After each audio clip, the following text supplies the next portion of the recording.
Depuis quelques années, la France a vu apparaître des drogues d'un nouveau genre. Les e-drogues ou drogues dites numériques sont des sortes de fichiers audio de plusieurs dizaines de minutes vendus en téléchargement sur des sites internet spécialisés. Débarquée des États-Unis, cette drogue dite numérique est un mélange de fréquences sonores d'une durée comprise entre 15 et 30 minutes qui fait office de dose. Ces fameuses doses qui sont écoutées au calme avec un casque sur les oreilles produiraient un état de transe ou d'euphorie. L'un des sites qui s'est spécialisé dans ce genre de téléchargement, eDozer.com, explique que ces petites doses numériques produiraient les mêmes effets sur le cerveau que les drogues synthétisées plus connues comme le cannabis, l'héroïne ou l'ecstasy. Toutes ces drogues dites numériques fonctionnent sur le principe des battements binauraux. La découverte de ce nouveau son remonterait en fait à un certain Heinrich Dove en 1839. Oubliée depuis plus d'un siècle, cette recherche sur les battements binauraux va ressurgir dès les années 1973, grâce à un article publié par Gérard Oster dans le magazine scientifique américain et dans lequel il exposait ses nouvelles recherches sur la réalité des battements binauraux. Et dès l'année 73, en 1973, le docteur Oster reprendra la découverte faite par son prédécesseur, Heinrich Wilhelm Dove, en la développant. Mais vous allez me dire, c'est quoi les battements binauraux? Grâce à un casque, on envoie un saut d'une fréquence de 315 Hz par exemple à une oreille, puis on envoie à l'autre oreille le même son avec une fréquence légèrement supérieure de 325 Hz. Par exemple, là dans la vidéo, vous voyez, j'ai mis celle d'un son de 100 Hz et celle d'un son de 104 Hz. Le cerveau traitera alors les deux informations et les mélangera, créant ainsi un troisième son qui va correspondre à la différence des deux sonorités existantes, à savoir, dans lequel je viens de préciser, 10 Hz dans notre exemple. Ce qui fait, vous faites la soustraction, ça fait 315 moins 325 Hz, vous obtenez 10 Hz. C'est sur cette fréquence que le cerveau va se caler. Donc le cerveau va se caler sur cette fréquence de 10 Hz, et lorsque le cerveau reçoit un signal qui est très proche des rythmes qu'il est habitué à émettre, il va se mettre alors à fonctionner sur ce même rythme, produisant ainsi les mêmes effets qu'à l'état naturel. Bon, le cerveau posséderait 4 rythmes naturels.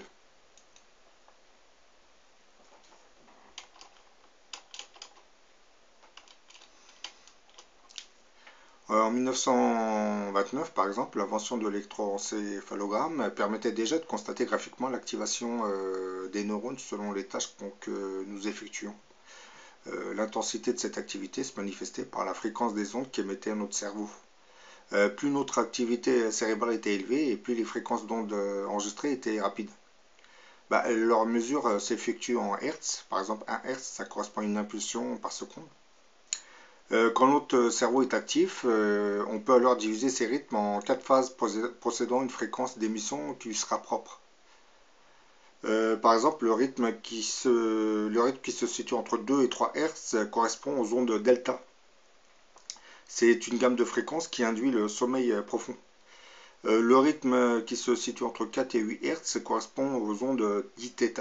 C'est une gamme de fréquences qui est liée à celui de la relaxation profonde ou phase d'endormissement. Ce sont les ondes θ. Le rythme qui se situe entre 8 et 12 Hz correspond aux ondes alpha. C'est une gamme d'ondes qui correspond à un sujet qui est éveillé mais détendu, les yeux fermés. Les ondes alpha sont en général captées sur la partie postérieure de la tête. Enfin, de 13 à 40 Hz, là il s'agit des activités éveillées pour lesquelles l'attention est requise. Appelées bêta, ces ondes en général sont captées sur les aires centrales ou frontales du cerveau. Et la tranche correspondant entre 18 et 21 Hz correspond en général à notre activité quotidienne. Il existerait un cinquième rythme dont les ondes se situeraient entre 35 et 80 Hz, appelé gamma, serait lié à l'activité intellectuelle intense. Précisons que cette fréquence est présente dans les deux hémisphères du cerveau, ce qui permet un traitement simultané de l'information.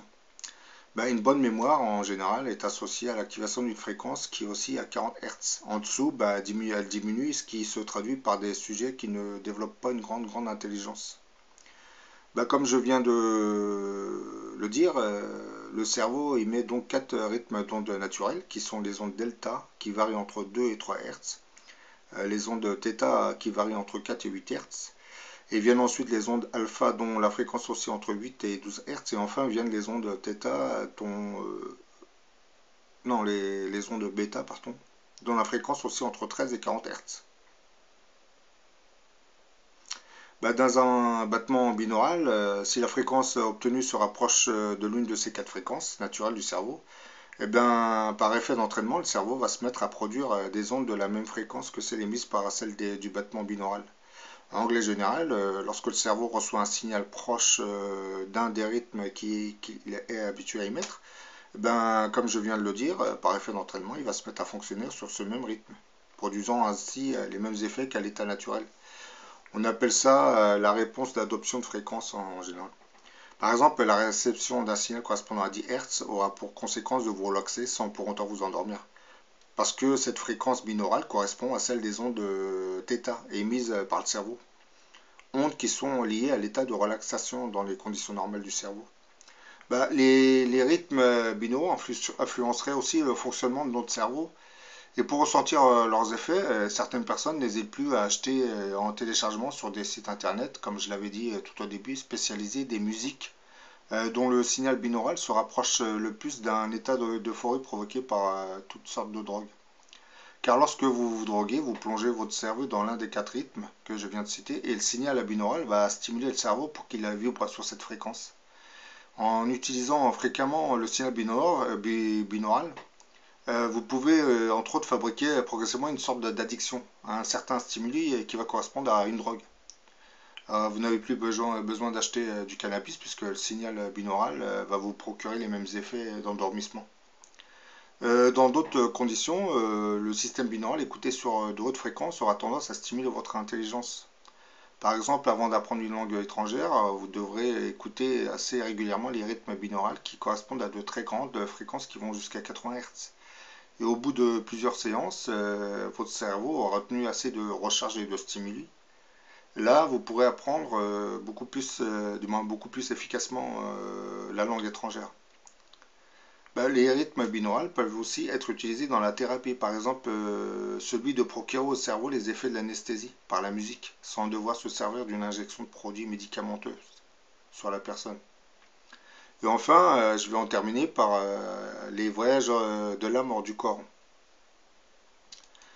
Et dans les années 70, vous avez un certain Robert Monroe s'était rendu célèbre pour avoir mis au point un système qui s'appuyait sur les battements binauraux, stimulant des voyages de l'âme hors du corps.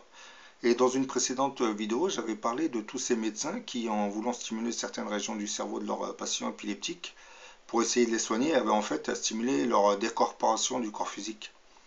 La fréquence qu'ils avaient utilisée avait stimulé une région du cerveau qui avait déclenché ce voyage dit astral de l'âme. Et dans les rythmes binauraux, on pourrait retrouver cette fréquence. C'est cela que faisait Robert Monroe dans les années 70. Depuis, vous avez beaucoup d'autres personnes qui se sont lancées dans l'aventure binaurale. Et aux États-Unis, il existe beaucoup de producteurs de CD qui fabriquent ce genre de rythme binaural. On trouve même certains logiciels qui permettent de faire soi-même ses propres enregistrements en fonction du résultat souhaité. Et on traite en général les deux informations, on les mélange, on crée ainsi un troisième son binaural, celui-là, qui va correspondre à la différence des deux sonorités existantes. C'est sur cette fréquence que le cerveau va se caler. Et en effet, lorsqu'il reçoit un signal proche d'un des rythmes qu'il est habitué à émettre, comme je le disais, par effet d'entraînement, il va se mettre à fonctionner sur ce même rythme, produisant ainsi les mêmes effets qu'à l'état naturel. Donc, pour ressentir les effets des rythmes binauraux, il suffit donc de posséder un casque audio de bonne qualité et un lecteur CD ou MP3, ainsi que des fichiers audio de bonne qualité. Donc, pour résumer, le système des battements binauraux est lié à une différence de fréquence entre un son émis à une oreille, qui par exemple dans cette vidéo correspond à 100 Hz, et dans l'autre 104 Hz. La différence des deux c'est 4 Hz, donc le battement binaural va correspondre à une fréquence de 4 Hz. Et ce battement binaural va entrer en phase avec la fréquence du cerveau qui va correspondre à 4 Hertz.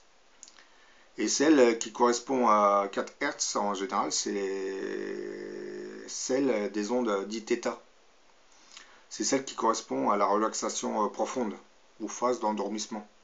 Donc vous pouvez obtenir des fréquences d'ondes qui vont correspondre aux quatre rythmes dont je viens de parler, dont le cinquième qui correspond à l'activation de l'intelligence. Mais celui-là, il se situe entre 35 et 80 Hz. Donc avec le système des battements binaurales, on peut provoquer beaucoup de stimuli au niveau des cerveaux. Mais comme je l'ai expliqué, il faut faire attention à l'addiction. Parce que si vous prenez trop souvent, vous écoutez trop souvent ces sons, ben vous allez vous créer une addiction. Parce que ce genre de son binaural va stimuler des décharges chimiques dans le cerveau. Et vous deviendrez, par exemple, si vous prenez le son binaural d'une fréquence qui va correspondre à celle du cerveau en phase d'endormissement, qui va correspondre à un fumeur de cannabis, et ben vous aurez tendance à stimuler la chimie qui va correspondre à ce que vous avez fumé en temps réel. Alors que là, c'est la fréquence binaurale qui va stimuler cette décharge chimique dans le cerveau. Donc il faut faire très attention parce que ça peut créer beaucoup de problèmes d'addiction. Et les gens qui s'amusent à écouter ce genre de musique doivent être informés sur cette réalité des choses.